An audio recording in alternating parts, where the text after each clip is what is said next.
service. Just like when we get immense pleasure out of our devotional service, this is madhurya bhava. Madhurya means sweet. And of course, the pinnacle of madhurya bhava is devotional service in conjugal love. But the pleasure that we get out of devotional service is actually derived from madhurya bhava. Madhurya bhava is Krishna's pleasure potency. And when we engage in that pleasure potency directly, then we engage in conjugal devotional service. But even when we engage in it indirectly, we're still partaking of that same energy, that same potency of Krishna. You see? So Krishna has three kinds of internal potency: Sat, Chit, and Ananda. Eternal existence, eternal knowledge, and eternal pleasure. Ananda. So when we partake of that Ananda, we're taking part in Krishna's pleasure potency. So that's distributed among all of the different moods of devotional service. And when we engage in those moods and we experience the spiritual pleasure that comes from that devotional service, we're actually tasting a little bit of madhurya bhava. Indirectly, unless we're directly in madhurya rasa. But the parental rasa, this means we get pleasure from serving the devotees by maintaining devotional programs, by writing books about devotional service, by creating educational programs about spiritual consciousness, by helping the devotees with these programs to become advanced in spiritual life. This all comes under vatsalya bhava, parental rasa, because we're taking the role of a parent toward devotional service. There's different aspects, activities, and so on. Does that answer your question?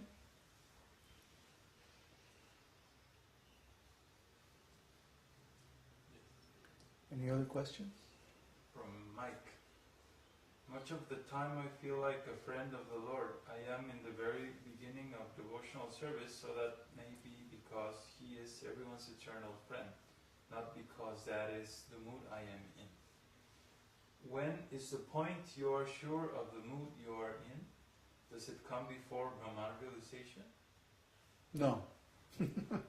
It's impossible until you come face to face with Krishna to really be 100% certain of your particular, your sthāyi bhava.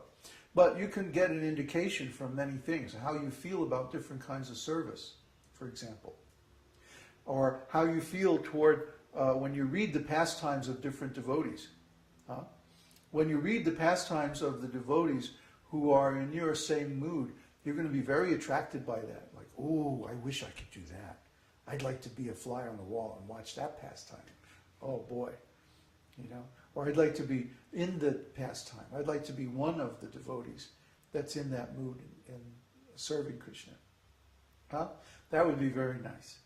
So when you start thinking like that, this is a clue as to what your actual eternal mood of devotional service might be. This is one of those things that takes a long time, and it doesn't like hit you all at once, like one day, oh, that's my mood. But it just sort of gradually comes out until you're more and more certain. It can't be rushed, it can't be done artificially. In some lineages, there's a practice called siddha pranali, where the guru tells you what your eternal identity and service mood are. But we don't practice that. And the reason we don't practice it is because, well, what happens if we get it wrong? That would be terrible. See, there's even a feature of the siddha pranali initiation where if the disciple doesn't feel that the guru is right, he can go back and get another one and try again. So actually, nobody can really know another person's consciousness. We can guess by means of their symptoms approximately, what mood they're in or what state of advancement they're in. But unless we're very, very perceptive, of course astrology also helps, but even then, it's a matter of guesswork to know a devotee's eternal status with Krishna. Actually, only Krishna knows. But we can also know, and actually that's the way it should be. Who else can tell us really what our relationship is with another person? Only we know within our hearts. So we have to gradually and carefully uncover this secret of what is our bhāva, what is our eternal relationship with Krishna, through years and years of devotional service activities. And then gradually it just becomes clearer and clearer and clearer and clearer until one day you kind of just accept it. Okay, that's the way it is. And you go from there and develop that mood more and more. And that's the real, how can I say, that's like the real goal of devotional service.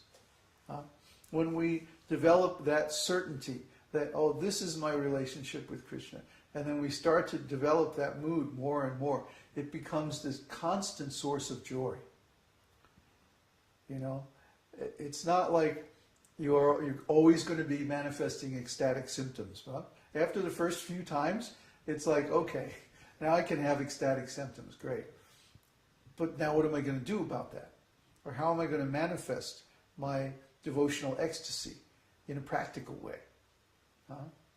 So you start to develop your devotional service in ways that are based on your original service mood, but not necessarily directly connected with it. Just like in India, there's a set of devotees called sahajiyas, and they think, oh, we're all followers of the gopis, the cowherd girls of Vrindavan. So what do? They grow their hair long and they put on saris. And I don't want to tell you the rest of the things they do. But they try to imitate externally. That's completely wrong, completely bogus. Because this material body is not the vehicle of service to Krishna. The spiritual body is the vehicle of service to Krishna. And the spiritual body is completely internal. So you don't necessarily manifest the symptoms of that spiritual body externally. You keep them confidential within in your service to Krishna. And that's actually a part of the development of bhāva, is keeping one's devotional symptoms secret. Okay? It increases the sweetness. Just like it's when you cook down milk. There's a certain dish in India, what's it called? Kārya? Yeah, when you cook down milk until it becomes solid. And so this is known as the kārya. When you I can't think. You start thinking about this stuff and it drives me crazy. But when you condense your emotional feelings toward Krishna to such a high degree, but you keep it all a secret inside. And this is a source of great joy. It's hard to describe because you have to understand rasa. Rasa means different pastimes that increase bhava. So you wonder, why does Krishna do all these pastimes? Why does he appear and disappear? And why does he do this and why does he do that? Only to increase rasa. Only to increase the bhava of his devotees in a certain way. Why doesn't Krishna, as soon as you chant Hare Krishna, why doesn't Krishna appear? To increase your rasa. To make you pursue him. Right? When you hear the stories in Srimad Bhagavatam, oh, Krishna appeared to this devotee, he appeared to that devotee, Krishna appeared to this devotee and that devotee. Then you say, oh, I want to see Krishna too. And so you perform so many activities so that Krishna will appear. And Krishna will appear as soon as your devotional service is pure. As soon as your chanting is without offenses, Krishna will appear. Take it from me. It's true. So Krishna is always keeping that bar very high. But he'll give hints. Huh? You'll be in the middle of a wild, raging kirtan. And Krishna will appear in your mind just for a second. Like, what was that? Huh? Every devotee has this kind of experience. And what Krishna is doing is he's luring us on. He's like, come on, chant some more, come on. Get a little wilder. Yeah, right. Reeling in the fish. That's Krishna. Anyway, are there any more questions? No more questions? I had a quick question. Oh, good. This morning Madhava posted this verse from Sri Isha Upanishad on the forums, where it says,